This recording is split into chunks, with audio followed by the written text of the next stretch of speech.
कभी कभी वो रात और वह मंजर याद आता है तो मेरा दिल दहल उठता है। आखिर वो क्या था? वो महज मेरा कोई ख्वाब था या हकीकत जिसे मैं आज तक भूल नहीं सका। जब कभी वो वाकया मेरे सामने आता है तो खौफ के मारे आज भी मेरे रोंगटे खड़े हो जाते हैं। उस रात की घटना मेरी आंखों के सामने एक फिल्म की तरह चलने लगती है। भयानक और अंधेरी रात, ऊपर से सुनसान इलाका, बड़ा सा उजाड़ कमरा, फिर कंडक्टर की लाश का यूं मिलना। ना जाने उस रात क्या होने वाला था, लेकिन हम उस रात सच में बच गए। अगर वो ना होता तो शायद हम सब भी उस कंडक्टर की तरह अपनी जान से हाथ गंवा बैठते। लगभग 20 साल पहले की बात है। मैंने अपने परिवार के साथ जयपुर घूमने का कार्यक्रम बनाया। बेटा बहुत दिनों से जिद कर रहा था कि पापा मुझे राजस्थान घूमने के लिए ले चलिए। सो मैं उसकी बात मानकर उसे जयपुर घुमाने के लिए राजी हो गया।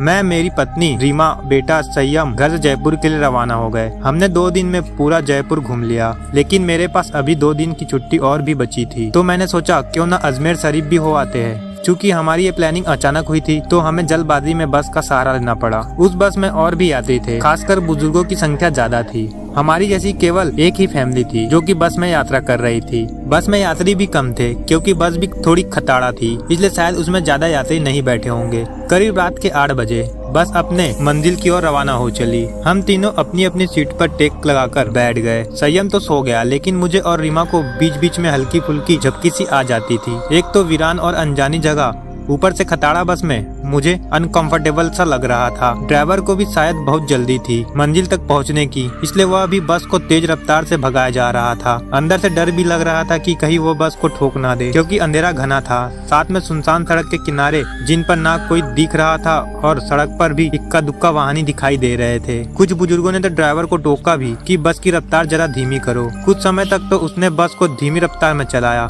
लेकिन फिर कुछ देर के बाद उसने फिर से बस की रफ्तार बढ़ा दी। एक बुजुर्ग ने फिर से उस ड्राइवर को टोका कि बस की रफ्तार कम करो, लेकिन मना करने के बावजूद फिर से ड्राइवर ने रफ्तार बढ़ा दी। तब ड्राइवर ने जवाब दिया कि अंकल जी, जो मैं कर रहा हूँ वह बिल्कुल ठीक कर रहा हूँ। मैंने सुना है कि यह इलाका अच्छा नहीं है, बहुत ज्यादा खतरा है। इस वजह से हम इस इलाके को जितनी जल्दी पार करके आगे बढ़ जाए उतना अच्छा होगा। ड्राइवर की बात सुनकर सबने कहा कि चलो ठीक है।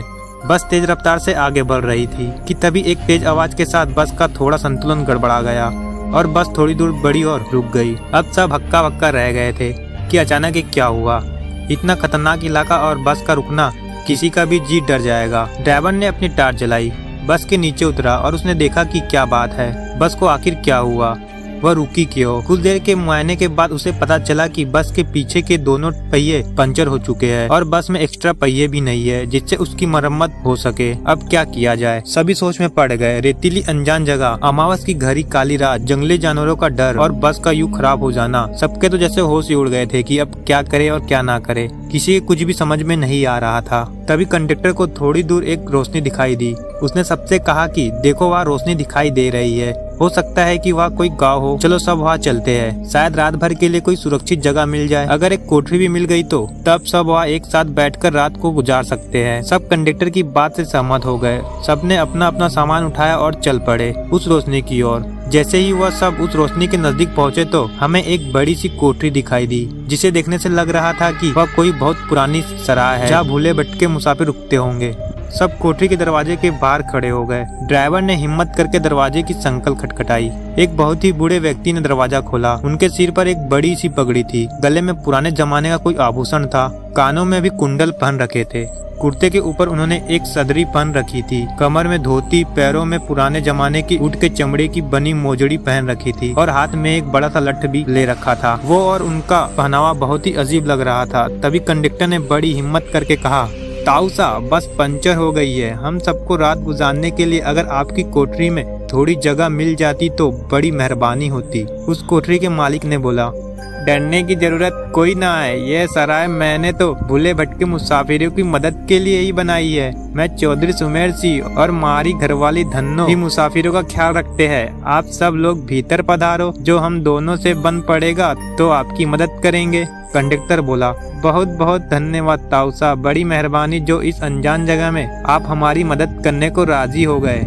चौधरी सुमेर सिंह बोले, इसमें धन्यवाद की कोई बात नहीं है, ये तो हमारा फर्ज है। हमारे को बहुत खुशी हुई जो आप लोग मारे यहाँ पधारे। यह पानी से भरा मटका इस बड़ी सी डलिया में पूरियां रखी है और उस बड़ी सी बटलोही में आलू की तरकारी होगी। ये रहे पत्तल और आप सब अपना अपना खाना परोस लीजिए। महिलाएं धन्नों के पास चली जाए और पुरुष मेरे साथ आ जाए। जल्दी से सब खाना खा लो और जिससे बाहर का काम निपटाना हो निपटा आए, क्योंकि 12 बजे के बाद कोई भी बाहर नहीं निकलेगा और ना ही मैं किसी को बाहर निकलने दूंगा और कोई भी इसका कारण नहीं पूछेगा। सबके पास अपनी अपनी हाथ घड़ी होगी। समय के अनुसार काम करके सोने के लिए लेट जाओ। ये रहे कंबल, सब बिछा लो। हम सब ने चौधरी सुमेर सिंह की सारी हिदायतों के अनुसार काम किया और कंबल बिछाकर लेट गए। जिनके पास अपने अपने साल और चादर थे वह सब ओढ़कर लेट गए। चूँकि मेरे पास ओढ़ने वाला बड़ा कंबल था, इसलिए मैंने बेटे को अपने साथ सुला लिया और मेरी पत्नी औरतों के साथ अपना साल ओढ़कर लेट गई। चौधरी जी ने एक बार फिर से सबको बाहर न जाने की हिदायत दी और सबको सोने के लिए कहा। लगभग 12 बजे के बाद ना जाने कंडक्टर को क्या सूझी, उसे बीड़ी पीने की तलब लगी और वह बाहर जाने लगा।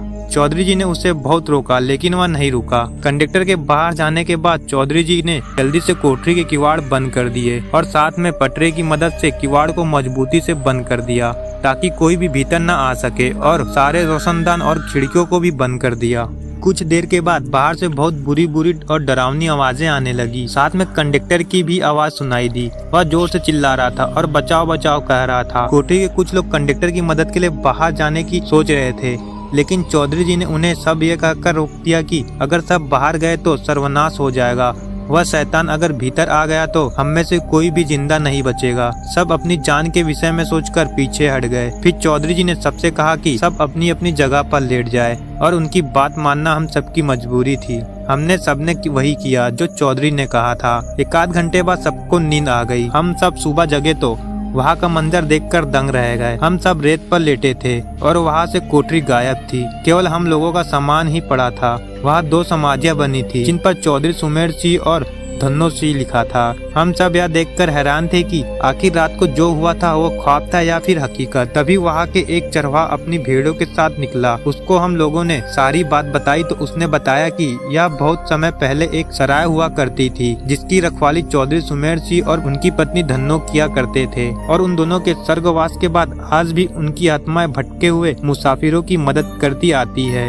इस इलाके में बहुत शैतानी आत्माएं रहती है जो लोगों का कत्ल कर देती है, लेकिन सुमेर सिंह और उनकी पत्नी अच्छी आत्माएं हैं, इसलिए वह लोगों की मदद करने आ जाते हैं। यह सब कहकर चरवाहा वहाँ से चला गया, लेकिन हम सबके मुंह और आंखें खुली की खुली रह गई। फिर हम सबने अपना अपना सामान उठाया और बस की ओर आए। देखा तो वहाँ कंडक्टर की लाश लहूलुहान पड़ी थी। वो सब देखकर हम सबका दिल दहल गया। थोड़ी देर के इंतजार के बाद वहाँ से एक दूसरी बस गुजरी और हम सब उसमें बैठकर अपने अपने घर रवाना हो गए।